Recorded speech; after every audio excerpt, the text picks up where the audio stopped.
Hello, my dear young scientists. I am Charu Mani, and today we are going to weave in some magic. So, welcome to the magical world of science.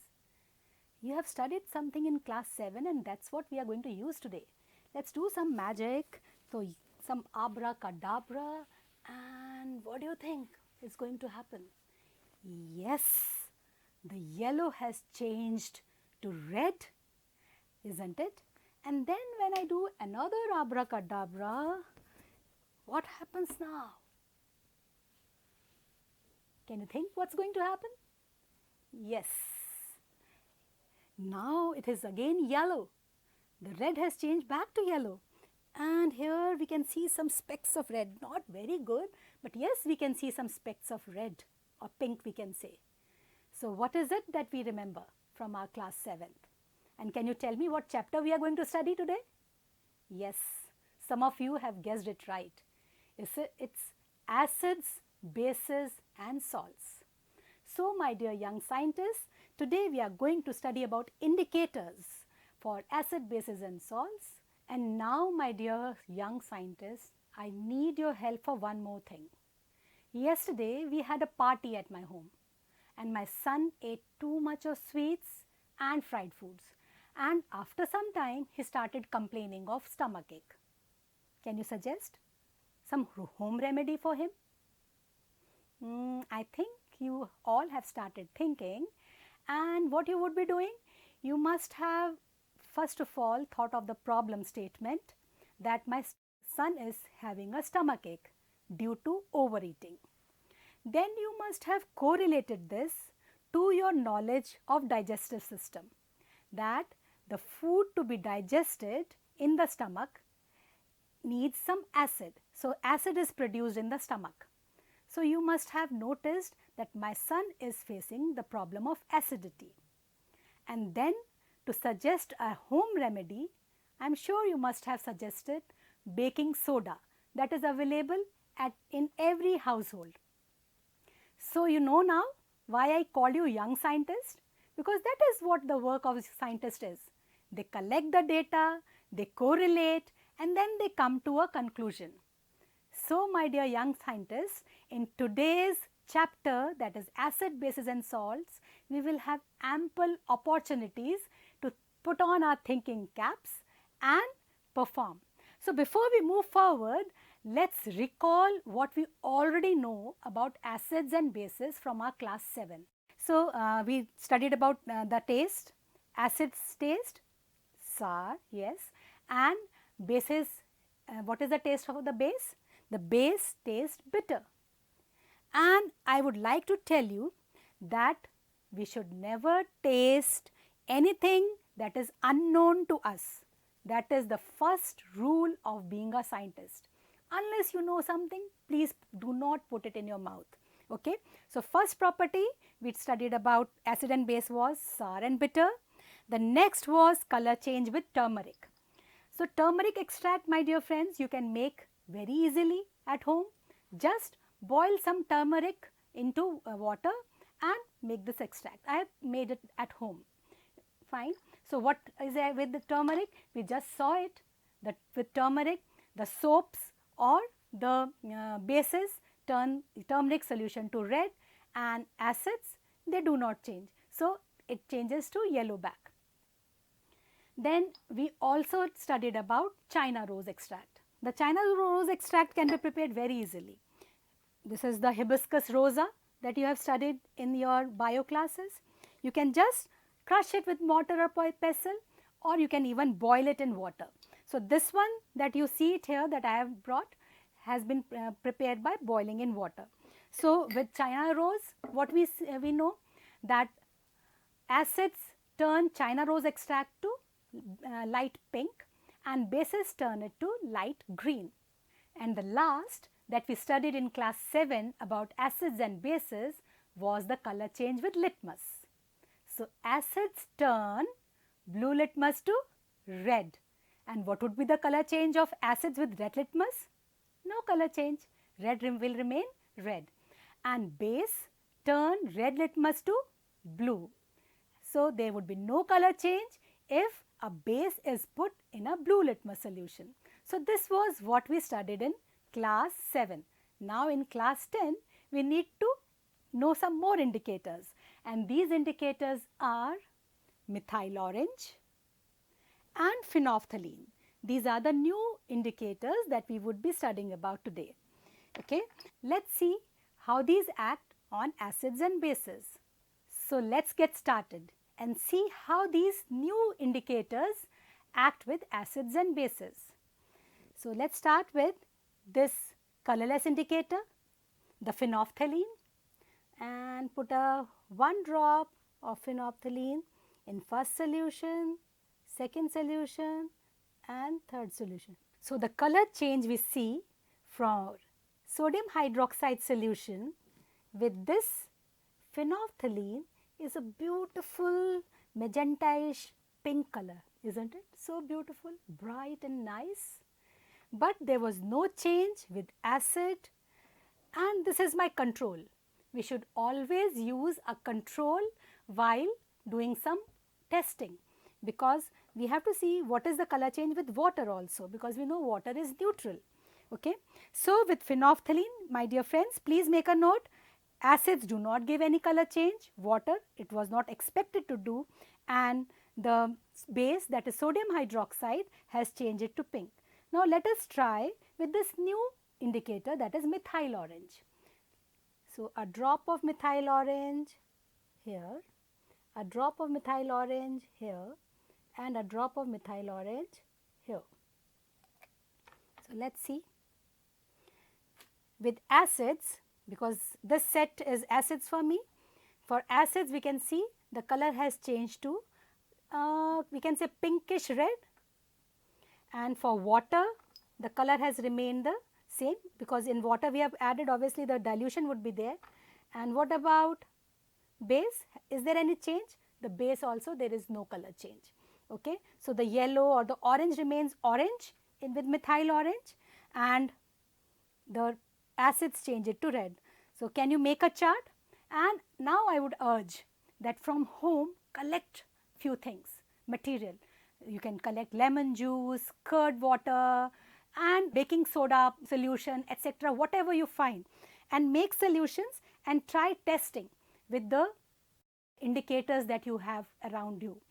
So my dear little scientists, in class 10th, you must be going to the labs to do experiments. But in case you don't have the apparatus, that doesn't mean that your experimentation should stop.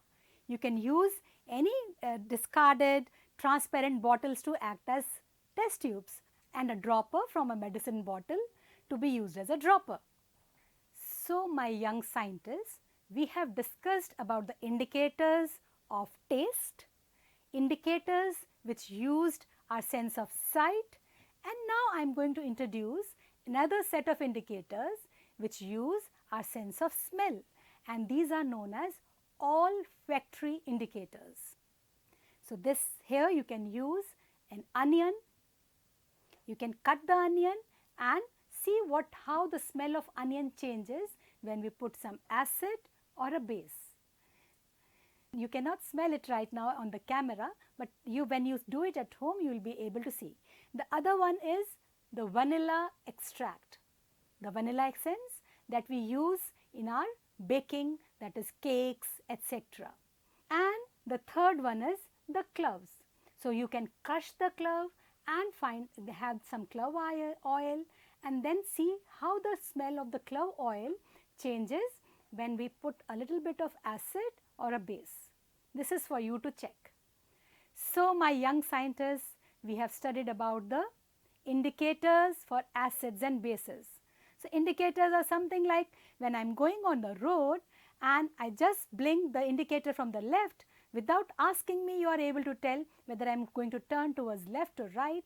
So these indicators are going to tell me whether the substance in hand is an acid or a base. Now it is the quiz time for you.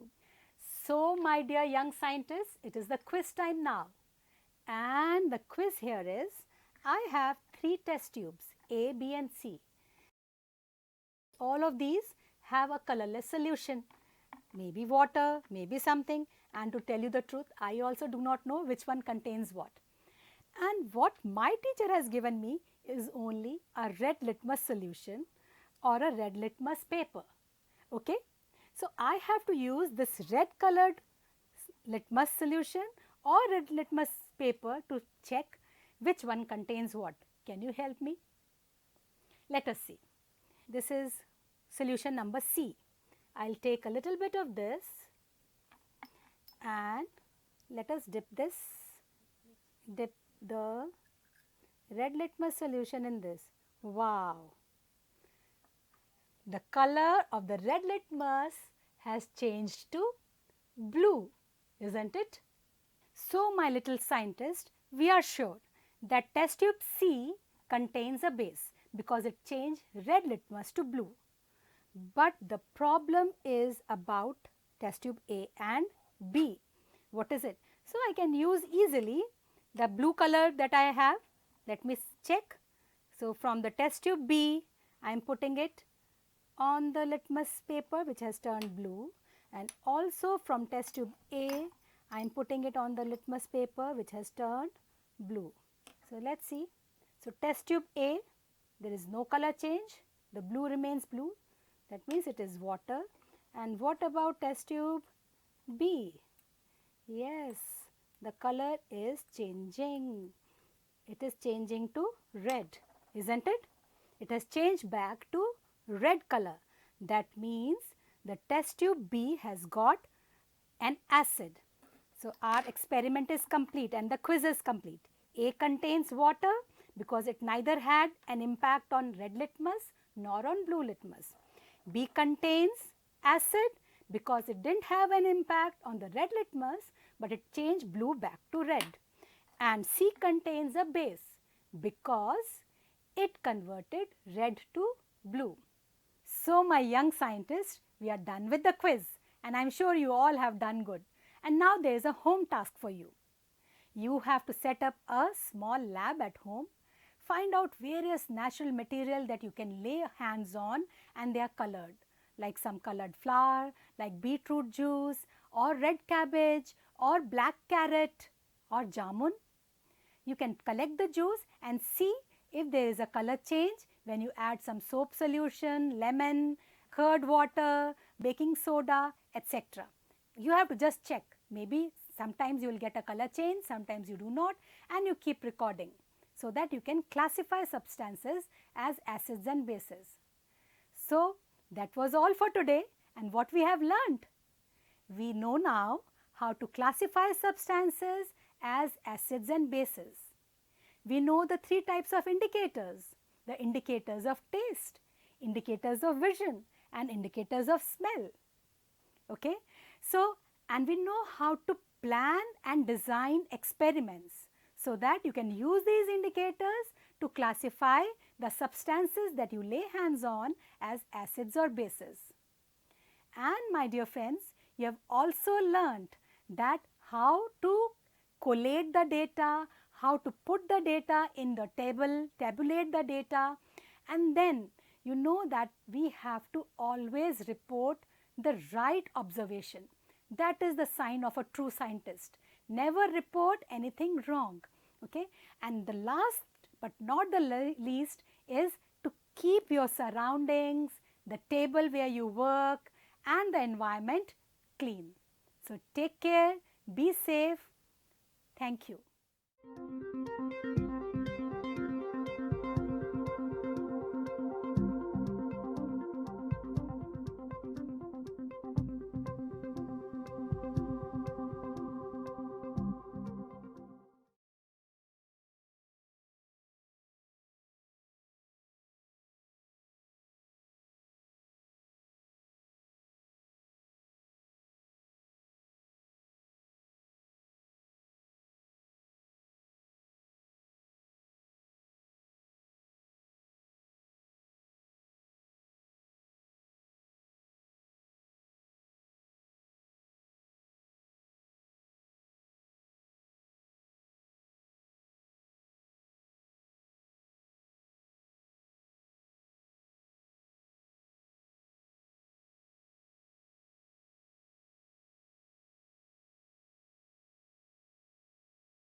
Hello my young scientists.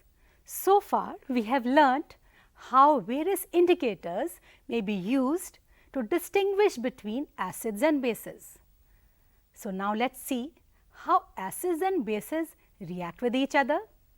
We will use our previous knowledge for this. So let's start. I have some dilute HCl here. So let me take some dilute HCl, and now you remember the color change that dilute HCl gives with methyl orange. So this is methyl orange. Okay.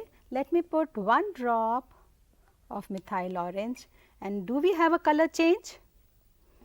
We will see this against a white background. Can you see this, the color change? So from orange to pinkish red. Okay. Let us see how the color changes if I add some sodium hydroxide to it. Do you expect a color change? So taking some sodium hydroxide and putting it in this, let's see, compare the colors. So this was the color with acid, and now when I have added some sodium hydroxide, the color has changed to yellow. This is neutralization. The HCl and sodium hydroxide have reacted with each other and give us a neutralization reaction. Now let us do another thing. Let us take some sodium hydroxide solution. So this is sodium hydroxide, and now I will put some colorless indicator phenolphthalein to it, just a one drop. And what are we expecting? Are we expecting a color change? Yes. So we have got a magenta pink color when phenolphthalein was added to sodium hydroxide. If I add some acid to this, sodium hydroxide the base, phenolphthalein the colorless indicator gave us this pink color. Now if I add some acid to this, I have to see what happens. Do you see that the color is decreasing, diminishing? Wow! Slowly, as acid and base react with each other, that means they neutralize each other, the color disappears, because now the amount of acid in this test tube is more than the amount of base. So all the base has reacted with the acid and the color has disappeared. So my dear young scientist, the base in this particular case sodium hydroxide and acid HCl reacted with each other to give sodium chloride, the salt, and water.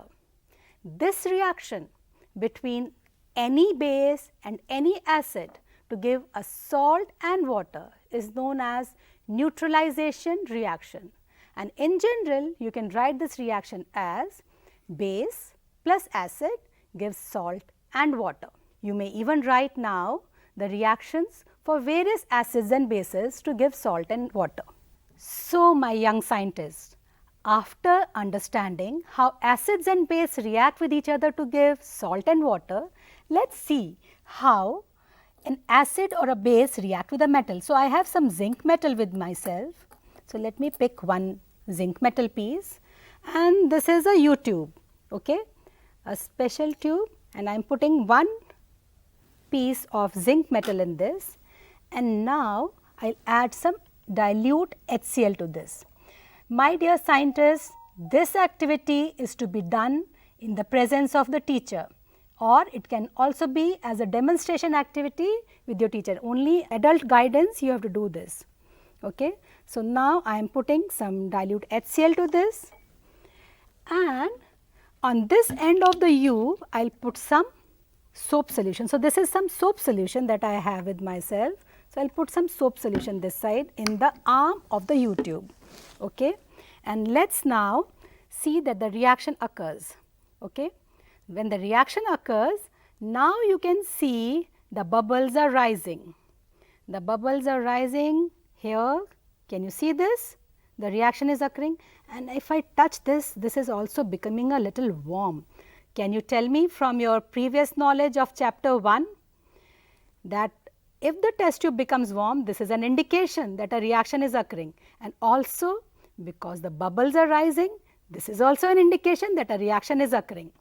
So, reaction is occurring, but what is the reaction? What is happening? This bubble is rising, and now let us test these bubbles with the burning candle. Okay. So, did you hear that pop sound? Yes. This means that this gas, which is a colorless gas, is hydrogen gas. Why should you agree to what I said? If I say it is the hydrogen gas that is evolving, a scientist always has to question.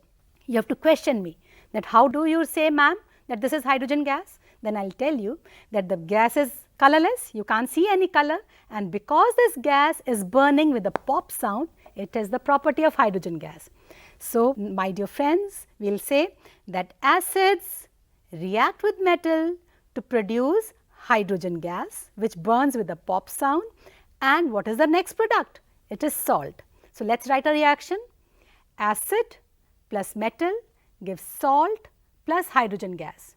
And if I do this in terms of HCl, let us write this, HCl and zinc, it will give us a salt, and the salt would be zinc chloride and the hydrogen gas. Similarly, you can write reactions for dilute sulfuric acid, dilute nitric acid, etc. Now, after seeing that how acids and metal react, I wish to check whether bases also react with metals in the same manner. So, let us take another U-tube, a clean one, and pick up another piece of zinc metal.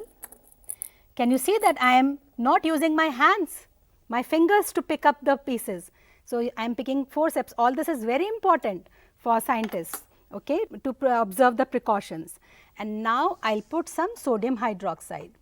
Again, I would say that this reaction has to be done in the presence of adult guidance. Sodium hydroxide solution has to be prepared a little concentrated, and now when I put it in this, a little warming is required. Before that, I will put some soap solution again. Okay. So, I have here zinc metal, concentrated sodium hydroxide solution and soap solution in the arm. We will warm it a little because the reaction is a bit slow.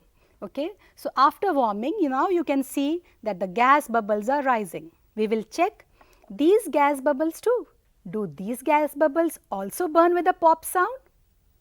Yeah, you heard that, the pop sound.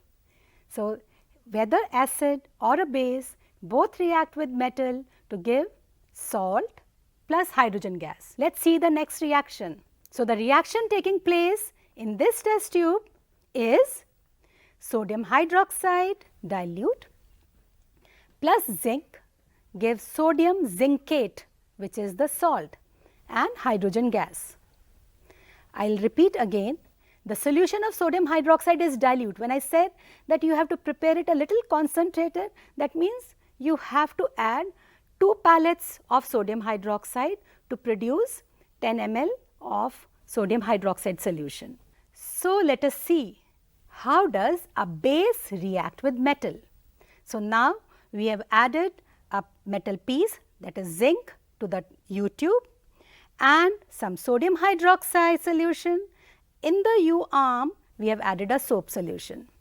So, we have seen how zinc metal, which is a reactive metal, reacts with base sodium hydroxide and acid dilute HCl. You have to check with other metals too. Make a table and see whether all metals react in the same manner with acid and base. That is for you to check. So, young scientists, we have learned how acids and bases react with each other. We have also seen the reaction of acids and bases with zinc metal. Now, let us see how metal carbonates and metal hydrogen carbonates react with acids. So, I have some sodium carbonate and sodium hydrogen carbonate with me, and we will see the reaction of these. So, again I have my U-tube, and in this U-tube I will put some sodium carbonate in the test tube, Let us put some lime water in the arm of the U.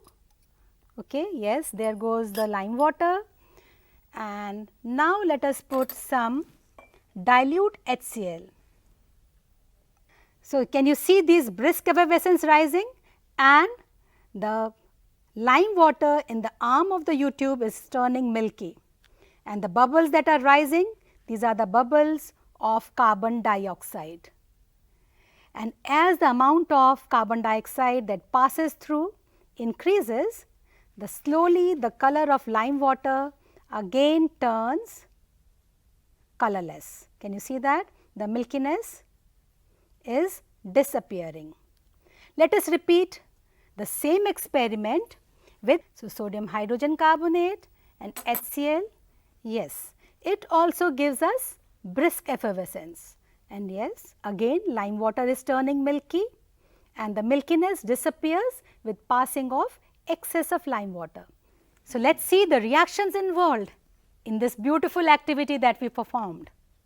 So, sodium carbonate, we took solid. So, let us write that Na2CO3 solid plus HCl, that was aqueous, gives salt, that is NaCl, water and carbon dioxide. This carbon dioxide was tested by passing it through lime water. That is the property of carbon dioxide, that it turns lime water milky, and the milkiness disappears when excess of carbon dioxide passes.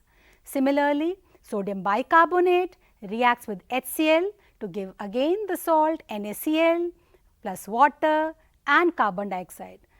You can balance the reaction yourself. So, now there is quiz time.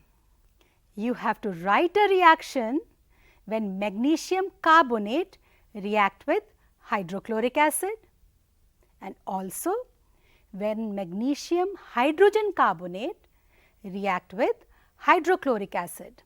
These two reactions you will write. You may also try the reaction instead of HCl with H2SO4, what salt we will get, and again the product is going to be water and carbon dioxide with the salt. So, my young scientists, we have learned now the neutralization reaction, that is the reaction between acids and bases to give salt and water, the reaction between acids and metal. We also have learned how metal carbonates and metal hydrogen carbonates react with acid to produce carbon dioxide. I am sure now that you will be able to write balanced chemical reactions for all the reactions that we performed. You can also plan an experiment if some unknown liquid is given to you, so that to identify whether it is an acid or a base. My dear friends, you have to remember to keep your surroundings clean and take care of the environment.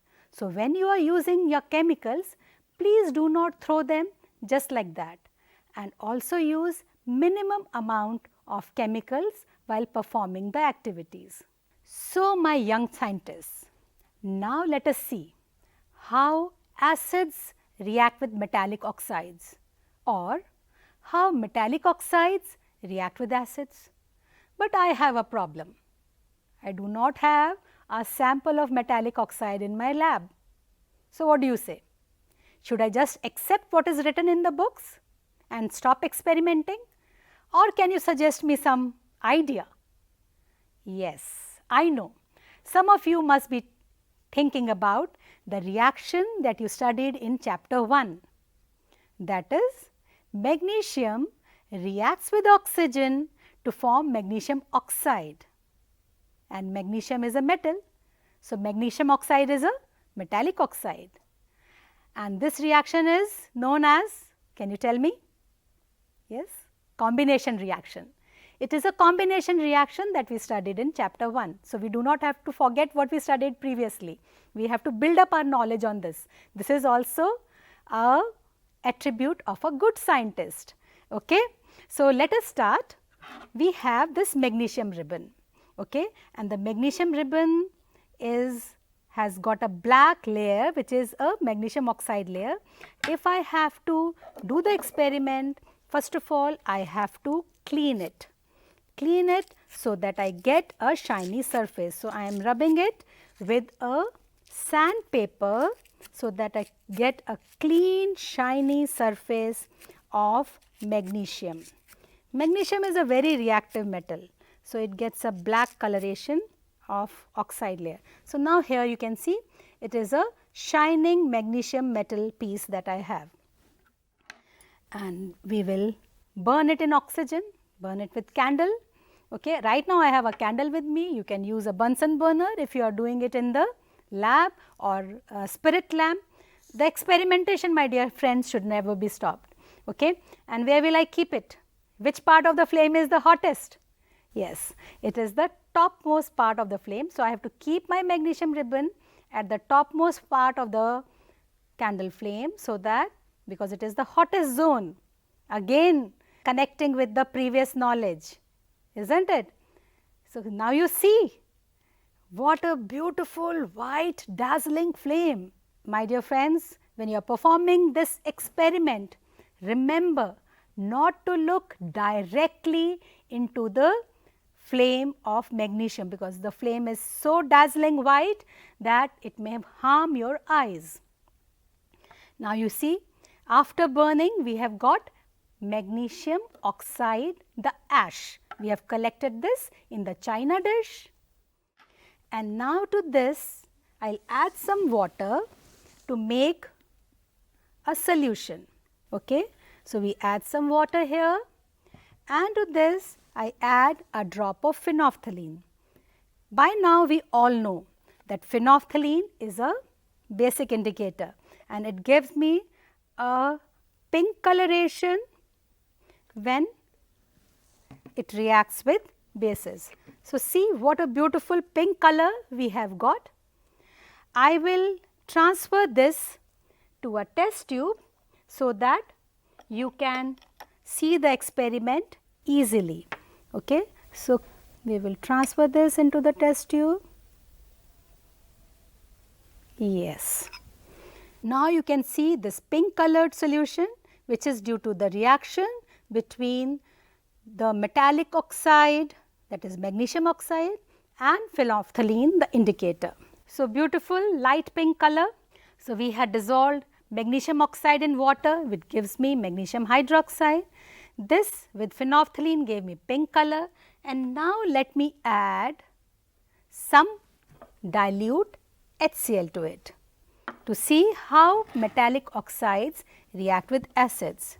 By now you already know what is going to happen. It is no more a magic for you, I am sure, because when we put this acid, the color should disappear. Wow. Okay. So, the pink color that we had between phenolphthalein and metallic oxide has got disappeared when we added some acid. So, the reaction is similar to what we did between bases and acids. Here also a metallic oxide, because it is basic in nature, will give us a salt and water when metallic oxide reacts with acid. So, we can see the reaction is similar, because metallic oxide when dissolves in water give us a metal hydroxide. So, the reaction can be written in the same manner: metal oxide plus acid gives salt and water, that is neutralization. Now, we need to see how non-metallic oxides react with bases. Now, where to get a non-metallic oxide? Scratch your brains. What happens when we breathe out? Which gas do you breathe out? Carbon dioxide? Yes. And what type of element is carbon? It is a non-metal, isn't it? So, carbon dioxide is a non-metallic oxide. We have to just check the reaction of this non-metallic oxide, that is the carbon dioxide, with the bases. Let us do this experimentation, a very quick and easy one. So, let us get started. Here I have the NaOH solution. Let us take it in the test tube.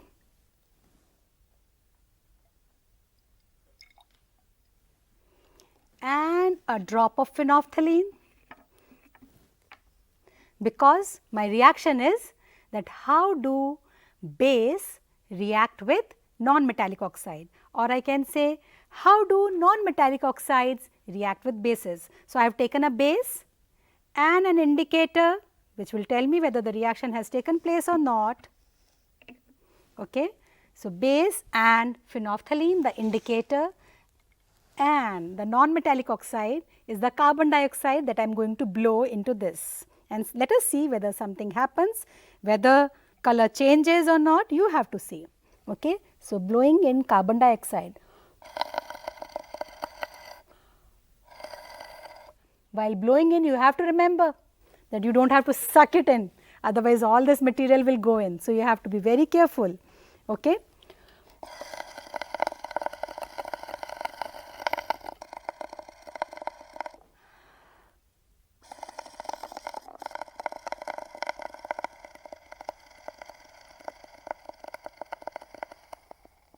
Take a deep breath and again.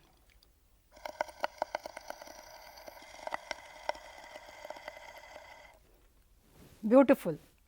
The pink color has got decolorized.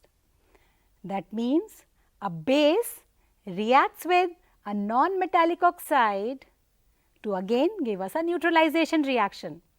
So, we can write a non-metallic oxide plus a base again gives me salt and water. Can we write it for the same reaction? So, carbon dioxide was passed into sodium hydroxide, and what would be the salt? Yes, it is sodium carbonate and water that was produced. Okay. So, that is why the color got changed. Now, again you can do some other activity also which we performed just now. Can you tell me? This is a quiz time. How to test that non-metallic oxide reacts with a base? You can do lime water test, isn't it? You can try it yourself. Again remember, while blowing in carbon dioxide, you do not have to suck it in. Okay, so my dear young scientists, too many properties of acids and bases you have learned. I wish to know whether you are able to connect these properties with our day-to-day life observations, because that is the best attribute of a scientist.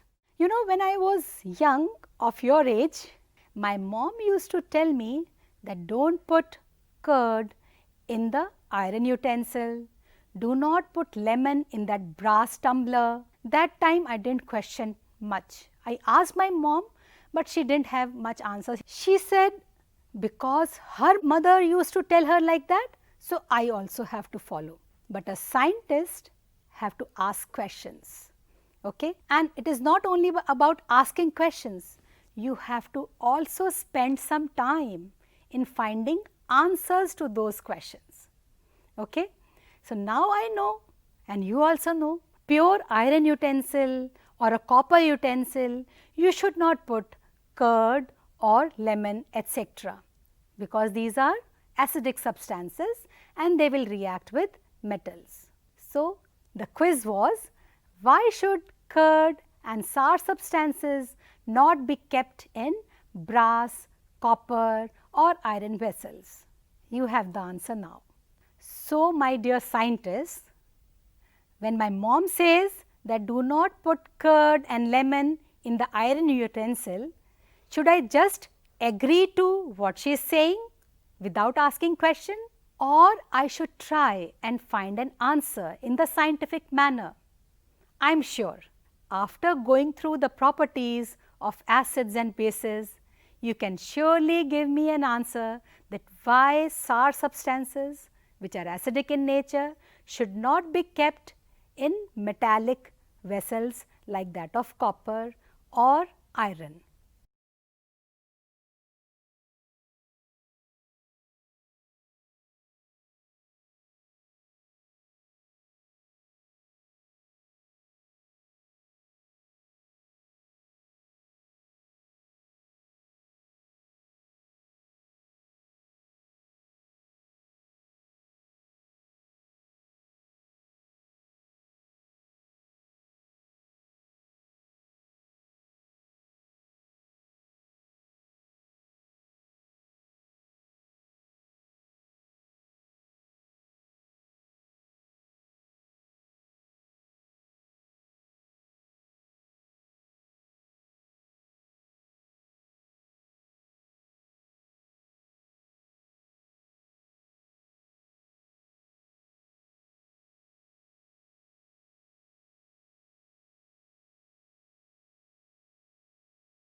Hello, my dear young scientists.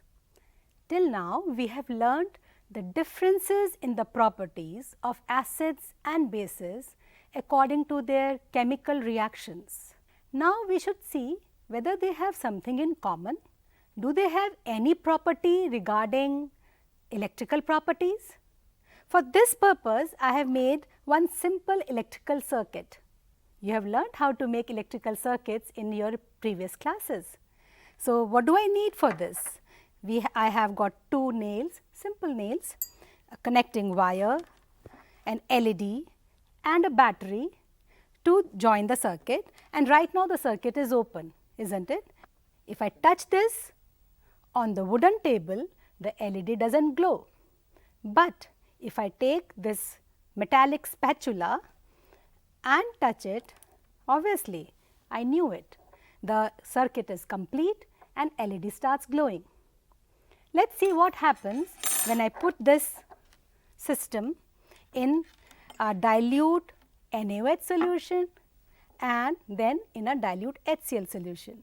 What kind of results do I get? Let us have a look. Wow, the LED has started glowing. This means that the dilute NaOH solution conducts electricity. Why would it conduct electricity? Can you tell me? Obviously, because the circuit is getting completed. And who would be completing the circuit? Obviously, the movement of ions. So, there is some movement of ions in this solution because of which the circuit is completed and now the LED is glowing. So, now let us check the same thing in dilute HCl solution.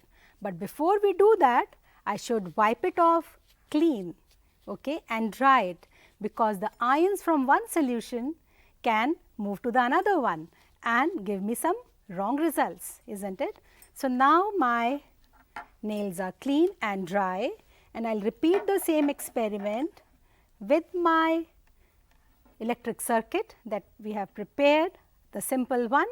So, now let us put it in dilute HCl solution, and yes, the LED is glowing again. That means the circuit is complete. That means in dilute HCl solution also we have the presence of ions which are moving and completing the electrical circuit. The chemical properties of acids and bases were different, but the electrical properties, that is regarding presence of ions, is same. So, this experimentation tells us that both the solutions of acids as well as bases contain ions, because of which the circuit is completed and the LED is glowing. So, now the task is for you. I have shown you the process with dilute HCl and dilute NaOH solution. You can take up various solutions from the household like glucose solution, sugar solution or plain water, etc., and see whether the LED bulb glows. One thing that you have to remember, my dear students, is that the tap water that we get in our houses contains ions. So, it will conduct electricity and the bulb will glow. So, for this you will need distilled water, because distilled water does not have ions and it will not allow passage of electricity. And after doing all these experimentations, do not forget to make a table and record your observations. And the mantra that we always say, always record the correct observations. And if there is something and if it is not according to what you had expected, try and find out the answers to that. So, my dear young scientists, in the previous activity, we learned that all acids and bases in their aqueous solutions conduct electricity. That means they have ions. So, we need to learn and know that what happens when an aqueous solution of acid or base is made. So, let us try this. First of all, we should have a dry acid, and to produce dry acid, a sample, what we will do is, I will take some dry sodium chloride, the salt that we eat, okay, take it in a dry test tube because we want to have a dry gas, okay, dry HCl gas. We are going to produce that. So, here we have dry sodium chloride in the test tube, okay, and to this we will add some concentrated sulfuric acid. Now, my dear students, this activity is not to be performed by you. This has to be a demonstration activity by your teacher, because concentrated sulfuric acid is very corrosive. It burns the skin, it burns the paper. Okay? So, we will use this concentrated sulfuric acid and very slowly by the sides, the walls of the test tube, we will pour this into the test tube. A little more.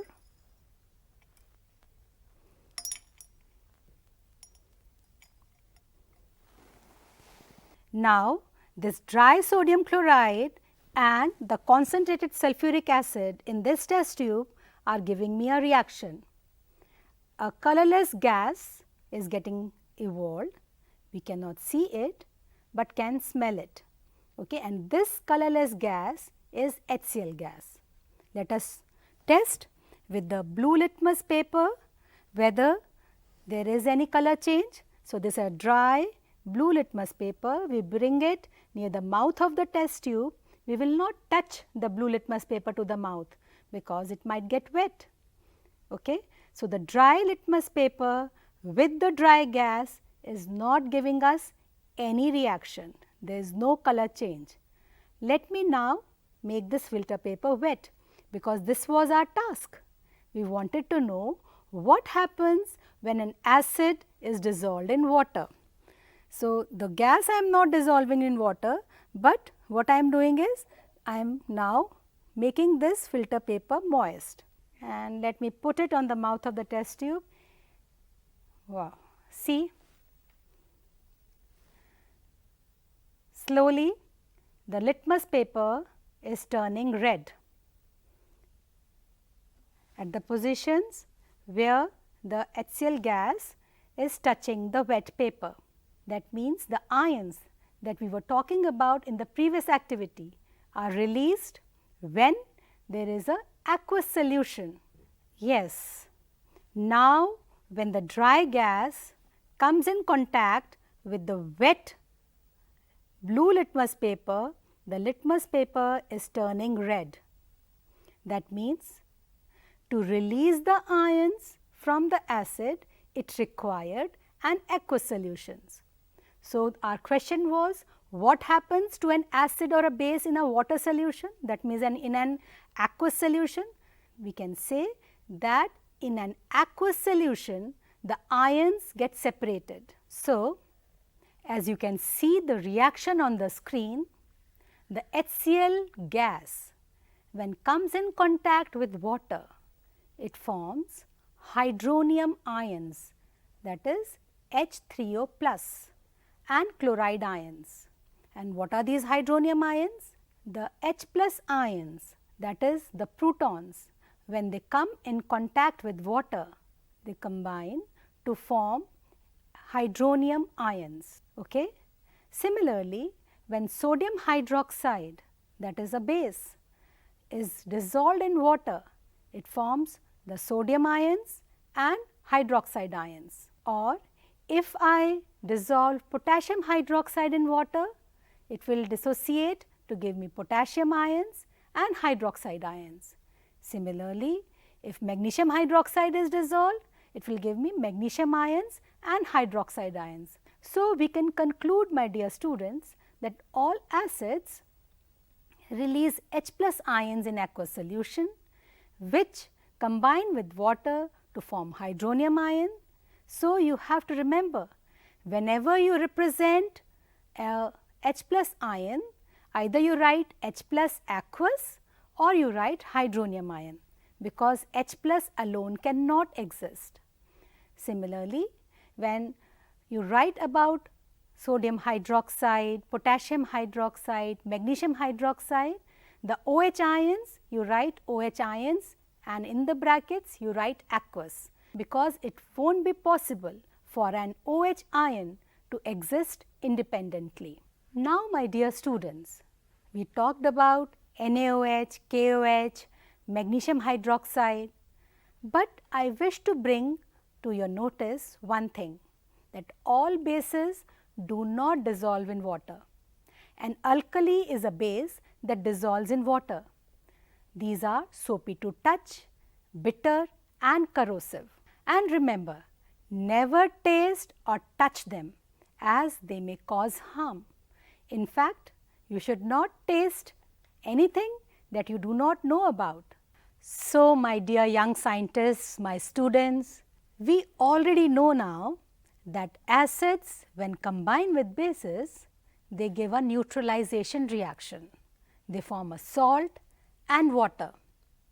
But then, what do all neutralization reactions have in common? Now that we know that all acids produce H plus ions, or we can say hydronium ions in water, and bases produce hydroxide ions in water, the reaction becomes H plus ions aqueous plus OH ions aqueous, giving us water, and water we know is neutral.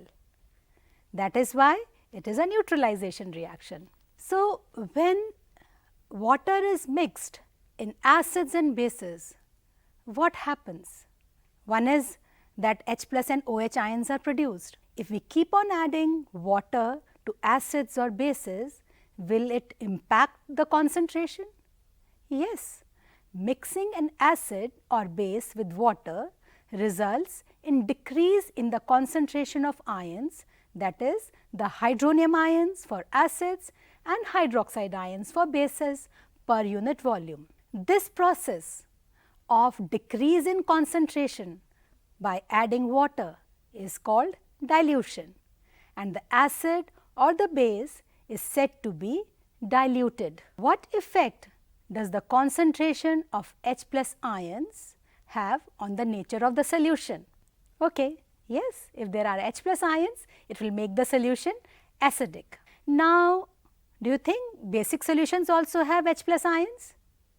Yes, the basic solutions also have H plus ions. Then why are they basic? It is because the hydroxide ions are more in a basic solution. And my dear young scientists, we have to really see the symbols on the bottles of acids, bases and other chemicals. For example, this symbol that you see on the screen shows that the acid or the base or other chemical that you have is corrosive to skin, and you have to be really very careful while handling them. You have to remember that while diluting an acid, you should always add acid to water and not the other way round. That means, if you have to prepare a dilute solution of sulfuric acid, you will take some water in the test tube and then put concentrated sulfuric acid to that water. The reaction is highly exothermic and you have to be really very careful. Okay, now it is quiz time. Let us see whether you remember what we just learnt. Why do HCl, HNO3, H2SO4 etc. show acidic characters in aqueous solution? While the solutions of compounds like alcohol and glucose do not show acidic character, they also have hydrogen. Can you tell me? I think you can. That because HCl, HNO3, H2SO4, they will release H plus ions in the aqueous solution to form hydronium ions, but alcohol and glucose solution will not do that. Another question, why does dry HCl gas not change the color of the dry litmus paper?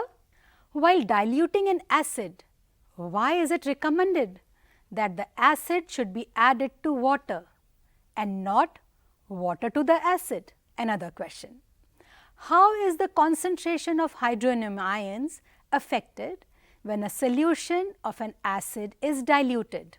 I know you would be able to tell me that if we dilute it, the hydronium ion concentration would decrease. How is the concentration of hydroxide ions affected when an excess base is dissolved in a solution of sodium hydroxide. Now that we know that on dilution the concentrations of hydroxide ions and H plus ions change, but then how do we know that how much the change is there? For this, my dear students, we have this pH paper. A pH paper has got universal indicator impregnated on it. Okay? These are the strips of pH paper which are available in the market.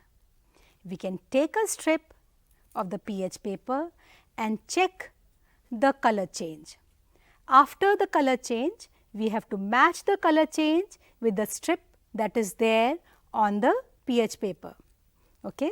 So, if a solution shows a pH color change of 1, that means it is a very acidic solution. But if it shows a color change of dark green, then it is a highly basic solution. Let us check the color change of this universal indicator with some of the substances that I have with me here on the table, and the rest is up to you. You can check in your kitchen, you can check in your labs and see what is the color change to check out the pH of various substances. So, let us start our activity and record our observations. You have to always remember to record your observations at the same time. So, I have my solutions and yes, so a dropper for HCl and an NaOH, and I have my indicators put on this paper, and one by one let me put a drop on each of this. Yes, with HCl I have got a beautiful reddish pink color, orangish pink color, whatever you can say. With NaOH it is a dark greenish blue coloration, and let us check with this. With water, no color change as we had expected, because water is neutral. And then with sodium carbonate, a drop of sodium carbonate here. Yes, the color has changed to light green, and here I have acetic acid. We know acetic acid is vinegar which we use in food. So, will acetic acid be a strong acid or a weak acid? Obviously, if we are using it in our food, it has to be a weak acid. Let us see what is the color change.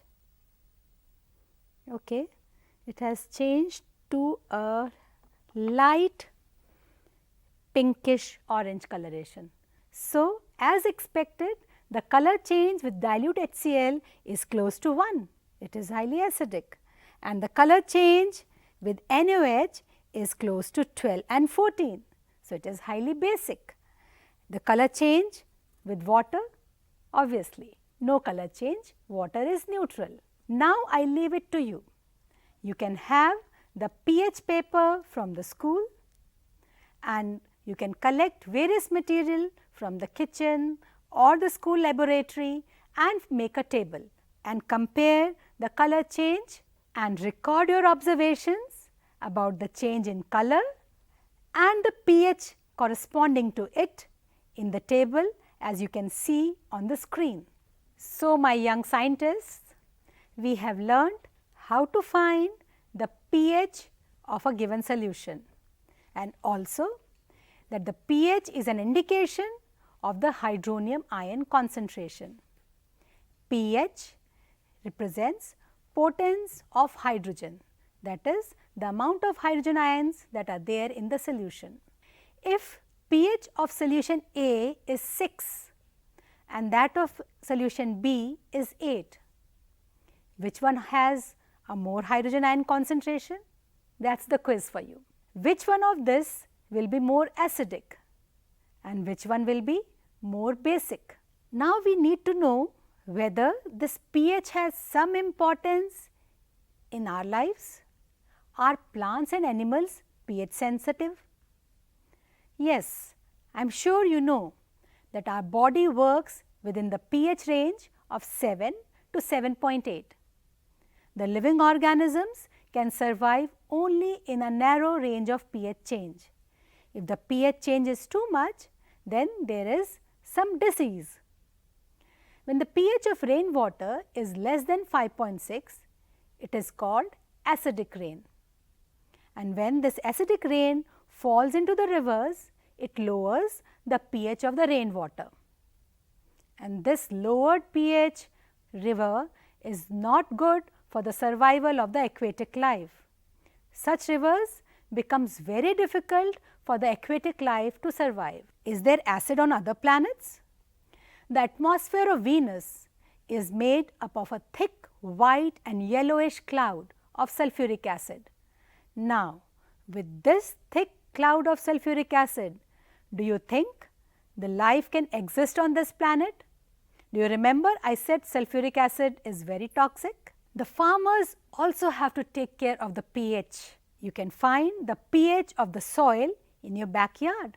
The plants require a specific pH range for their healthy growth. To find out the pH required for the healthy growth of a plant, you can collect the soil from various places and check the pH, and that is the activity for you. Here is a quiz time again.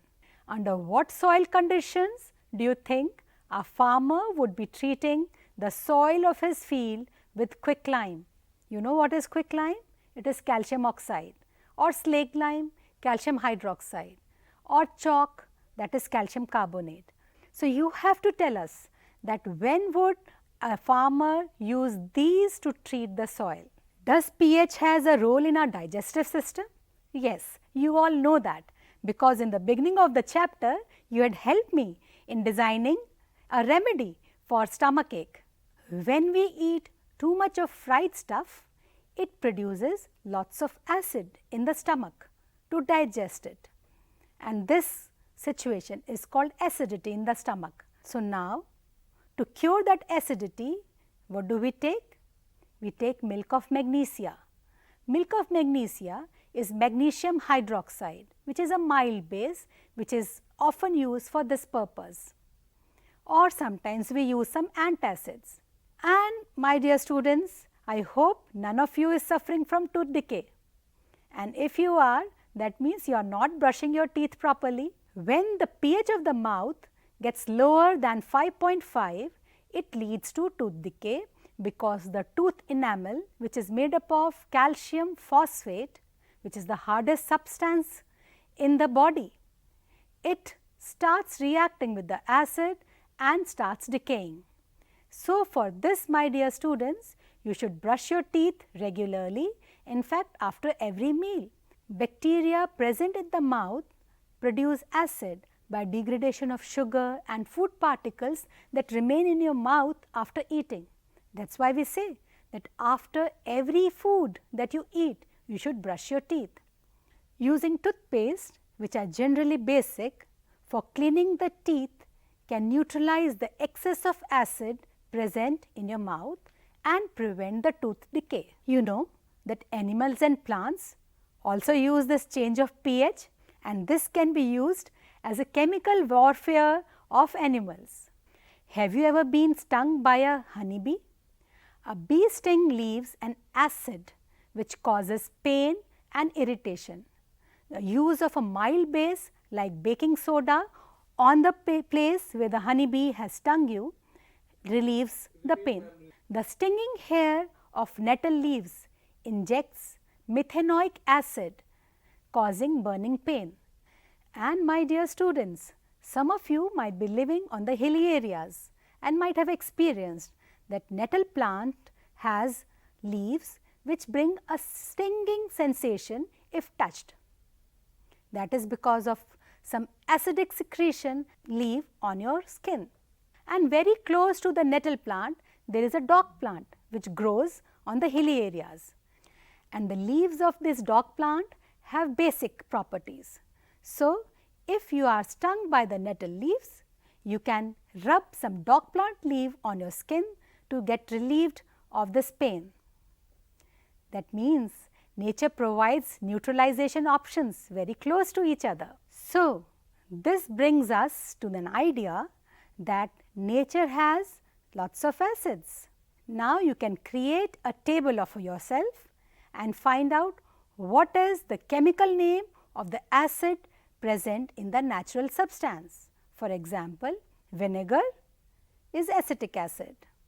Similarly, you should find what is the acid present in oranges, lemon, tamarind, curd, etc. You have found how to set up an experiment to find how acid and base react with each other.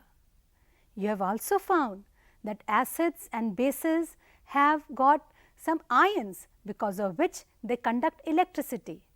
Now you know how to set up experiments and plan an investigation. Also, you know that whatever phenomena is occurring in your day-to-day life, you should be able to try and find answers from whatever you have learned.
Hello, my dear young scientists.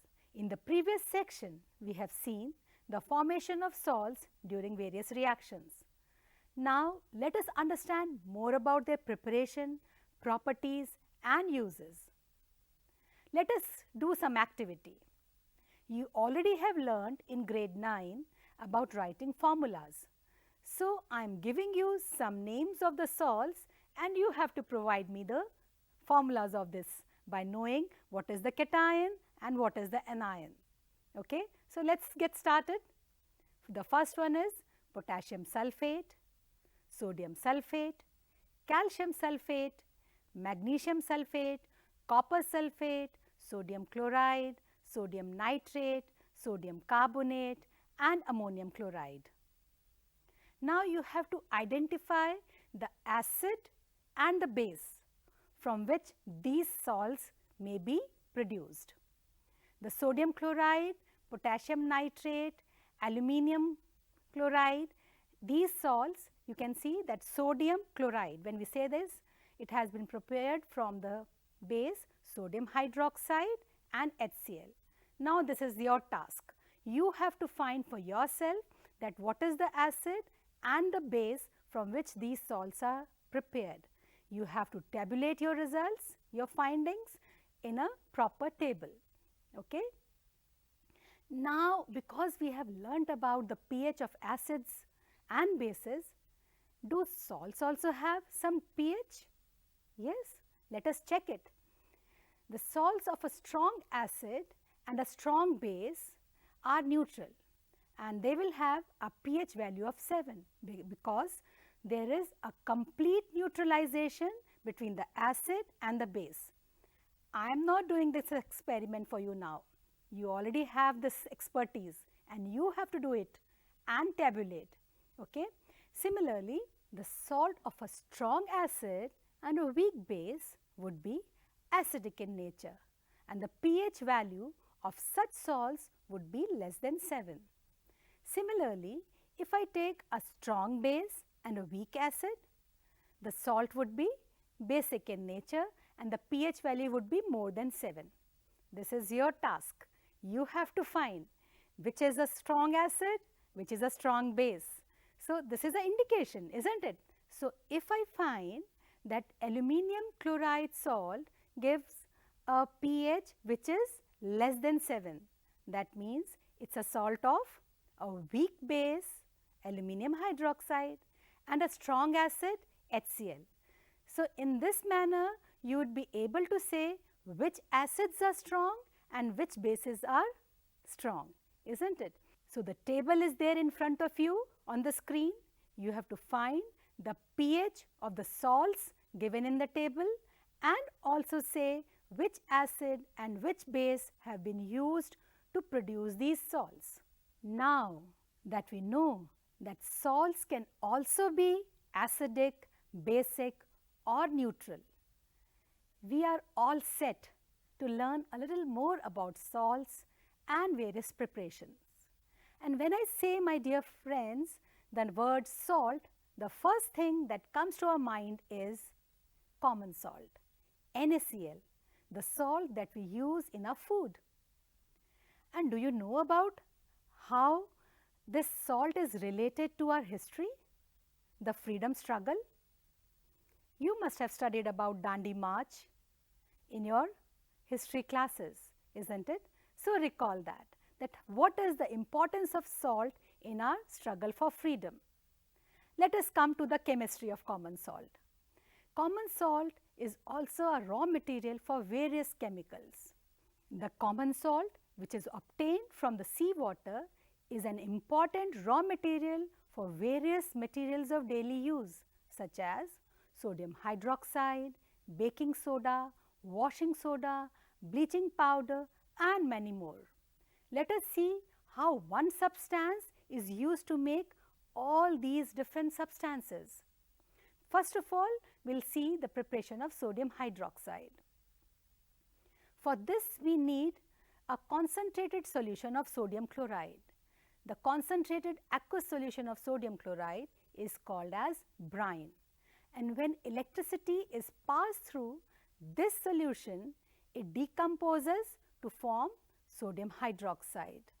The process is called chlor-alkali process because the products formed from the chlor-alkali process are chlorine and sodium hydroxide, which is alkaline in nature. The reaction taking place in the cell is sodium chloride aqueous, and because it is aqueous, there is water. When electricity passes through it, it gives you NaOH aqueous, chlorine gas and hydrogen gas. So, in the chlor-alkali process, the chlorine gas is given off at the anode. And what happens at anode? It is always the oxidation. Okay? And the hydrogen gas is given off at the cathode, where reduction takes place. The sodium hydroxide solution is formed near the cathode at the base of the container. The three products produced in this process are all very useful. For example, the hydrogen gas produced can be used as a fuel. Hydrogen is a very clean fuel. It can also be used to produce margarine, ammonia for fertilizers. The chlorine gas produced is used for water treatment of the swimming pools, PVC and disinfectants. CFCs and pesticides are also produced using chlorine gas. The sodium hydroxide produced is used for degreasing metals, production of soaps and detergents, paper making, artificial fibers, etc. Now, let us learn more about some specific products which can be produced from these three basic products from sodium chloride. The first product that we are going to study about is bleaching powder. As the name suggests, it is used for removal of color. The bleaching powder is produced by the action of chlorine gas, which was produced in the chlor-alkali process on the dry slaked lime, that is calcium hydroxide. The bleaching powder is represented as calcium oxychloride, that is CaOCl2, which is produced by the chemical reaction as calcium hydroxide plus chlorine gives calcium oxychloride, CaOCl2 and water. The bleaching powder has got various uses besides decolorizing. It is used for bleaching of cotton and linen in the textile industry. It is used for bleaching of wood pulp in the paper factories and for bleaching of washed clothes in the laundry. It is also used as an oxidizing agent in many chemical industries and also for a disinfectant for drinking water to make it germ free. The next compound that we will learn, which can be produced from sodium chloride, is baking soda. The soda which is commonly used in the kitchen for making tasty crispy pakoras, it is the baking soda. Sometimes it is also added for faster cooking. The chemical name of the compound is sodium hydrogen carbonate, written as NaHCO3. It is produced using sodium chloride as one of the raw materials, and the reaction is sodium chloride plus water plus carbon dioxide and ammonia, giving us ammonium chloride and sodium hydrogen carbonate. Now there is a task for you. You have learned how to check the pH of sodium hydrogen carbonate. Please find the pH and tell me what is the nature of the base and the acid from which sodium hydrogen carbonate has been produced. Can you now correlate why sodium hydrogen carbonate can be used to neutralize an acid? It is a mild non-corrosive base. The following reaction takes place when sodium hydrogen carbonate is heated. We should know that why we use sodium hydrogen carbonate in making crispy pakoras, isn't it? So during cooking, what happens is that when sodium hydrogen carbonate is heated, it releases sodium carbonate, water and carbon dioxide, and this carbon dioxide is responsible for making the things fluffy. The sodium hydrogen carbonate has got various uses in the household, and the uses of sodium hydrogen carbonate besides the cooking that we just talked about is for making of baking powder. My dear students, you have to know the difference between baking soda and baking powder. Baking soda is only sodium hydrogen carbonate, and from baking soda we can produce baking powder, which is a mixture of baking soda and a mild edible acid such as tartaric acid or citric acid. When baking powder is heated or mixed in water, the following reaction takes place. Sodium hydrogen carbonate plus hydrogen ions. And from where do I get this hydrogen ions? We just said from any edible acid like tartaric acid or citric acid. When these two are mixed together, they will produce carbon dioxide, water and the sodium salt of the acid. And this carbon dioxide produced during the reaction causes the breads or cakes to rise and make them soft and spongy. The sodium hydrogen carbonate is also an ingredient in antacids. Being alkaline, it neutralizes the excess acid in the stomach and provides relief. It is also used in soda acid fire extinguishers. Now this is your task. You have to prepare your own soda acid fire extinguisher at home. Okay? The next compound that we are going to study about is washing soda, Na2CO3.10H2O. Washing soda is also produced from NaCl, the common salt, the salt which is produced from the seawater. So from seawater to common salt, and now we are coming to washing soda. You have seen in the previous reaction that sodium carbonate can be obtained by heating of baking soda. The recrystallization of sodium carbonate. When I say sodium carbonate, it is only Na2CO3. So recrystallization of sodium carbonate gives us washing soda. Washing soda is also a basic salt. We can write the reaction as Na2CO3 plus 10H2O giving us Na2CO3 dot 10H2O.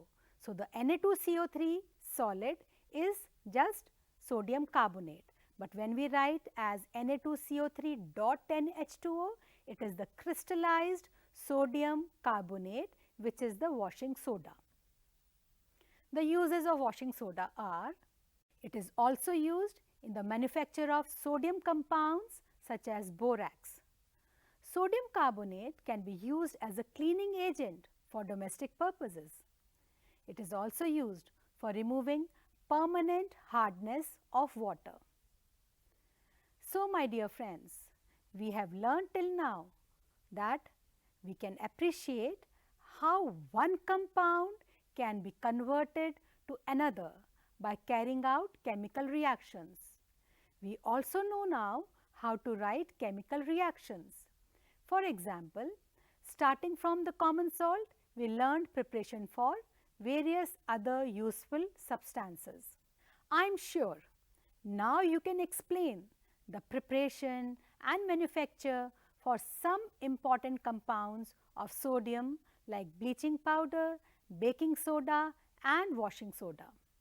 So, my dear young scientists, when we said that the washing soda that we use at home for washing is Na2CO3 dot 10H2O, and the 10H2O are the molecules of water of crystallization. At home, when you see the washing soda, is it wet or is it dry? Sure, you must be saying that it is dry. Are the crystals of salt really dry? Where is this water? Let us do some activity and check this out. For this purpose, we will take copper sulfate crystals. The copper sulfate crystals, which seem to be dry, contain water of crystallization. And when we heat the crystals, the water is removed and the salt turns white. So, are the crystals of salts really dry? Let us check this out with copper sulfate. Copper sulfate, which is a bright blue aqua colored crystal, we will do an experiment with this and try to find out answers for this. We say that copper sulfate crystals have a formula CuSO4 dot 5H2O, and these 5H2O, that is 5 molecules of water, are the water of crystallization. So, I will take a dry test tube and transfer some amount of this crystalline copper sulfate to the test tube. And now, let us heat it and see what happens. On heating these aqua blue copper sulfate crystals, I am sure you people can see that there are water droplets that are accumulating on the walls of the test tube. Be careful not to touch it directly, it is hot. And these water droplets, from where have they come? Obviously, these are being released from the copper sulfate crystalline. That means the hydrated copper sulfate is now releasing these trapped 5 molecules of water that each copper sulfate unit had with it. And slowly, can you see the color change? Let me transfer this white powder that has formed due to release of water from the copper sulfate crystals onto another watch glass, so that you can compare the color of the two. And this has to be done after cooling, because the test tube is very hot. Please compare the colors. The blue, bright, crystalline copper sulfate and the white colored anhydrous copper sulfate, which does not have the water molecules in it. Let us put some water droplets into it. That means moisten it, because we said that this is hydrated copper sulfate and this is anhydrous copper sulfate. So, if I put some water and hydrate it, will I get the color back? This is for us to see. Let us check it. So, we will take some water and just put few drops, just 1 or 2 drops, and just see, just with one drop the color has quickly changed to blue. Is that magic? No, it is chemistry, because a hydrated copper sulfate is blue and anhydrous is white. When we put water back, it becomes hydrated and the color is restored. So, we have now studied about two salts which possess water of crystallization. One was washing soda, that is Na2CO3 10H2O. Another was copper sulfate, that is copper sulfate dot 5H2O. Another salt which possesses water of crystallization is gypsum. Gypsum has two molecules of water as water of crystallization, and its formula is CaSO4 dot twice H2O. That means calcium sulfate twice H2O. On heating gypsum, calcium sulfate dot twice H2O at 373 Kelvin, it loses its water molecules and becomes calcium sulfate hemihydrate, that is CaSO4 dot half H2O. Hemi, you know about what is the meaning, hemisphere, half. Okay. So, this CaSO4 dot half H2O is called plaster of Paris, the substance which doctors use as plaster for supporting the fractured bones in the right position. Plaster of Paris is a white powder, and on mixing with water, it changes back to gypsum, giving us a hard solid mass. Let us write the reaction. Calcium sulfate dot half H2O plus 1.5 molecule of water gives us calcium sulfate dot twice H2O. Note that only half a molecule of water is shown to be attached as water of crystallization with calcium sulfate. Is it possible to have only half a molecule of water? How do you get it? This is a quiz for you. Okay, I'll give you the answer. One molecule of water is being shared by two molecules of calcium sulfate together. So, each one of them gets only half a molecule of water as the formula unit. So, plaster of Paris is used for making toys, materials for decoration, and for making surfaces smooth. You must have seen its working. Try to find out why is calcium sulfate hemihydrate called plaster of Paris, because I told you that as a little scientist, you should always ask questions. And it is not only in asking questions, you also have to invest some time in finding answers to those questions. So, my dear young scientists, in this chapter, acid, bases and salt, we learned various techniques of classifying acids, bases and salts. We also learned how to plan our activities, how to design an experiment to quench a thirst of asking questions. We understood how to find the difference between a strong acid and a weak acid, a strong base and a weak base by using pH paper. You also learned that how a salt which is formed by neutralization between an acid and a base can also be either acidic or basic, because if the acid is strong, the salt is going to be acidic, and in case the base used is strong, the salt formed would be little basic in nature.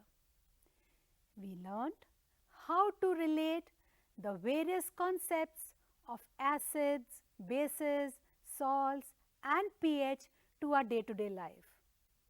We know how to cure our stomach ache when we have overeaten. We know how to bake our cakes and make them fluffy. We know how to use plaster of Paris to make various toys and models. So, as young scientists, the first thing is to ask questions. Ask questions about various phenomena that happening around you. Then you have to observe. Observe and then collect data. We also learned how to collate our data and tabulate it. While collecting data, we have to be really very careful that to report only the true findings, because if there is something that is waving away from the expected result, that is also an experimentation. Okay? So, collect your data, tabulate it, tabulate only the correct data and then analyze. That is another attribute of a scientist. You have to analyze the data and then come to a conclusion. And while planning your experiments to find answers, see to it that you work in teams, because we know that unity has power. Come together, be inclusive, take along people, take along your friends who have some special needs. That is the spirit to work and move ahead. And in all these experiments, we have to remember to take care of our surroundings. We have to keep our surroundings clean and take care of our environment. We should not be using too much of chemicals and throwing them, because it will harm our environment. So, my dear young scientists, be involved.